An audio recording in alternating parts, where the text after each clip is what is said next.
Il me restait du chou-fleur, du coup j'ai fait une autre recette avec. Regarde-moi ça, c'est canon. Après la recette d'hier, il me reste encore un demi chou-fleur parce qu'on a fait des chou-fleurs au air fryer. Et donc on va faire la même chose aujourd'hui, on va finir le chou-fleur mais avec une autre recette. Donc comme hier, on va séparer le chou-fleur en petits morceaux de fleurons là. On va tout séparer un par un pour avoir des morceaux de tailles différentes. Moi j'aime bien quand c'est pas régulier. J'ai tout séparé en petits morceaux et maintenant on va faire une espèce de sauce qui va venir napper le tout pour que ça fasse un peu croustillant beignet. On sait pas trop ce que ça va donner. Du coup pour cette recette, comme d'hab, on a besoin d'ail. Alors comme d'habitude, moi j'adore l'ail, donc on va dire 2 cuillères à café. À peu près. Les flakes de piment, je trouve que c'est toujours indispensable. Allez, 1 cuillère à café. Et là, aujourd'hui, dedans, j'ai ce mélange. C'est un mélange assaisonnement à base de mélange d'épices pour wok. Je sais pas, en gros, tu peux mettre ce que tu veux comme épices. Là, dedans, on a du paprika, de la coriandre, de l'oignon, du gingembre moulu, du piment en poudre, de l'ail en poudre et du fenugrec ainsi que du curcuma. Tu peux mettre ce que tu veux. Va falloir mettre à peu près l'équivalent, je pense, de 1, 2... On va mettre 3 cuillères à café au moins. Allez, 3. Maintenant, c'est là qu'on va ajouter de la farine de maïs.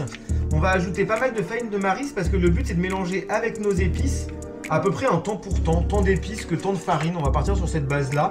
On va mélanger tout ça ensemble. On va rajouter un petit peu d'eau. Et le but, ça va être que, du coup, cette espèce de pâte vienne enrober nos morceaux de chou-fleur afin qu'on puisse les mettre à cuire dans le air fryer.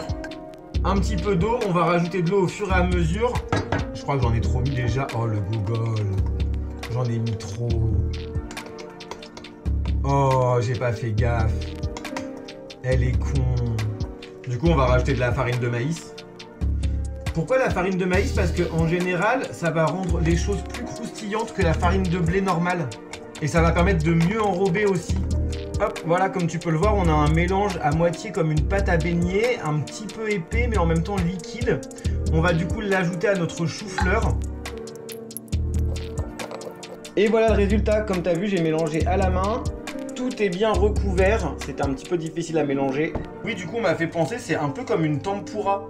Maintenant, je vais aller mettre ça du coup au fond dans mon air fryer. Bien sûr, j'en ai fait beaucoup trop parce que je voulais finir le chou-fleur. Je pense qu'on va le faire en 2 fois. Ah bon, on va le faire en 2 fois, ça va pas rentrer en une seule fois là-dedans. Ouais, non, ça rentre pas, faut le faire en 2 fois. Si vous achetez un air fryer, prenez un double bac, vraiment quoi. Je sais pas pourquoi, mais j'ai envie quand même que ça soit un peu gras, tu vois, un peu frit. Du coup, j'ai mis 2-3 sprays d'huile. C'est parti, air crispy, on va le mettre à 180 et start. Regarde-moi ce résultat, ça a l'air pas mal en vrai, hein. On est sur une espèce de tempura du coup, tempura remixé à l'arrache comme d'hab. Regarde le résultat, ils sont trop cool ces petits beignets tempura de chou-fleur. Un petit peu croustillant à l'extérieur. Vous avez cette petite sauce de chez Noz là, un peu spicy marocaine là. Let's go for it. Franchement, recette ultra validée, c'est trop bon de ouf.